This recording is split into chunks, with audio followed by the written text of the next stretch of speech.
A lot of you folks have a real issue with pruning fruit trees, especially if you're trying to gain a shape or something like that.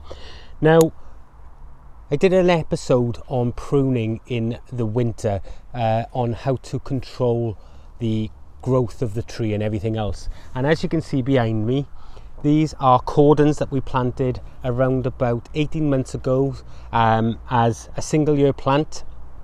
And as you can see, they've gone absolutely nuts, and that was because we pruned them in the winter. In this episode, we're going to talk about winter and summer pruning, and we're going to talk about how best to get these trees to fruit much more than they already are, and that's coming up after this.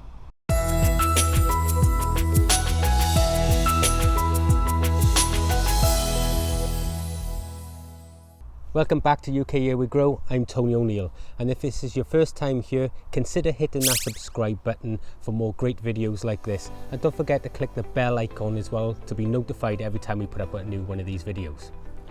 So fruit trees, guys, pruning fruit trees isn't difficult, but I'm finding a lot of people are sending me questions every single year saying, oh, I'm having real issues, I'm afraid of what I'm cutting off, I'm not sure what to cut off. Well, there's two methods for pruning. There's winter pruning and there's summer pruning. Now, winter pruning, if you prune in the winter, that gives you all of this growth. As you can see here, there's loads and loads and loads of growth. Now, what that does, it makes the tree stronger, it gets the shape you want much quicker, and it's really good for designing shapes of trees. So in this instance, cordons or espalier like we have further down. But these trees, like I said, are only about 18 months old, and last winter we pruned them really hard and it gave us all of this top growth here.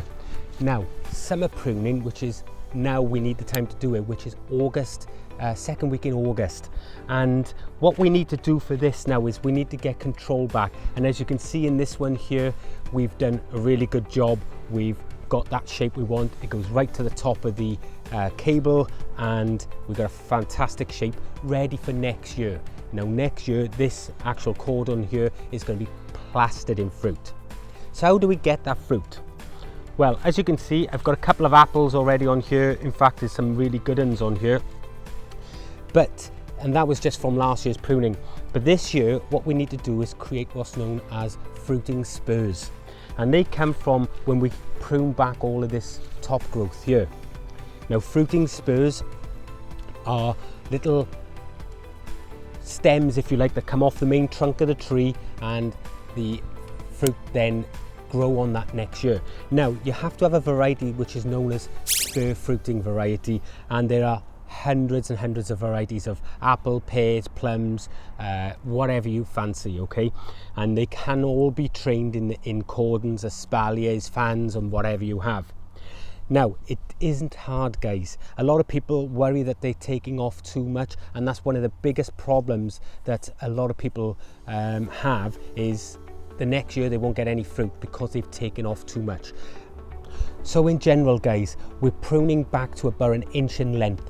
We're always pruning back to an outward facing bud, and that outward facing bud is going to then grow for next year. What this does, it creates some fruiting wood that the plant will fruit on next year. Now, this one that we've done here will fruit loads next year, because as you can see, there are outward facing fruiting buds all the way down this cordon branch, and next year you're going to see that absolutely jam-packed with fruit. This one we need to get on with, but I'm going to show you how we get in here. Now, as you can see, we're coming in nice and close. We're looking for an outward facing bud, and then we're just going to prune off down to about 1 inch, 1.5 inches on the fruiting wood. And this is what's going to give us a shape. We're going to continue all the way up the branch. Now, this tree in particular is really thick branches all over the place, but we've got some really good apples on here as well. So we're going to leave those apples, and we're going to prune down to here to an outward facing bud, and we are going to cut at an angle on the outward facing bud, and that will become next year's spurs. And we're literally just going to go around the tree.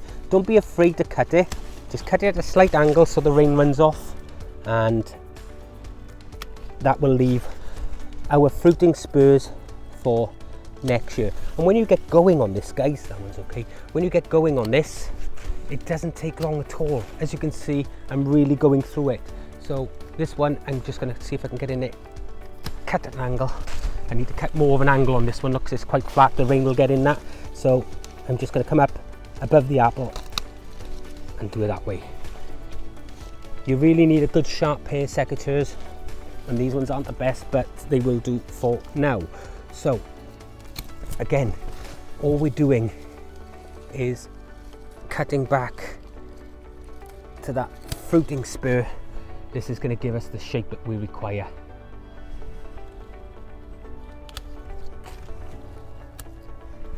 I'm going to continue doing this tree here, guys, just so you can see, and then we're going to finish up this video. As you can see, we've just done 3 trees here. We've cut them all back to these nice little stems, and it didn't take no time at all. Some of these now we will tie in and reshape, get them flatter. Again, we've cut off some really sizable branches, and let me show you what I'm saying about that. I mean, look at this branch. This is one summer's growth. It is absolutely, it's bigger than my finger. My thumb is about the same thickness as this branch. Now that that's gone, that's going to create a lovely fruiting spur ready for next year. And these cordons are going to be absolutely plastered in fruit next year, just like these espaliers are that you can't quite see around here, but I'll give you a little look at those in a moment. So guys, I'm going to get on with the rest of these. It's not difficult. All you've got to do is remember 3 principles, guys. Summer fruiting gives you fruiting spurs for next year. Winter pruning gives you growth for next year. Now we've got our cordons to the height we need, we're not going to have to do any winter pruning on these, it's just all be summer. The other tip you need to remember is, remember to leave a good inch of the hardwood branch, which will become your new fruiting spur. So next year you'll get plenty and plenty of fruit. Okay, I'm going to get on with the rest of these. I hope that this episode was of interest to you guys, and I hope that it's cleared up all of the issues you have. Question of the day: how many of you are growing cordon or espalier fruit? Do you prune the same way? Put all of your comments down in the box below. I'd really be interested to see how you're doing it and what varieties you're actually growing. So there you have it, guys.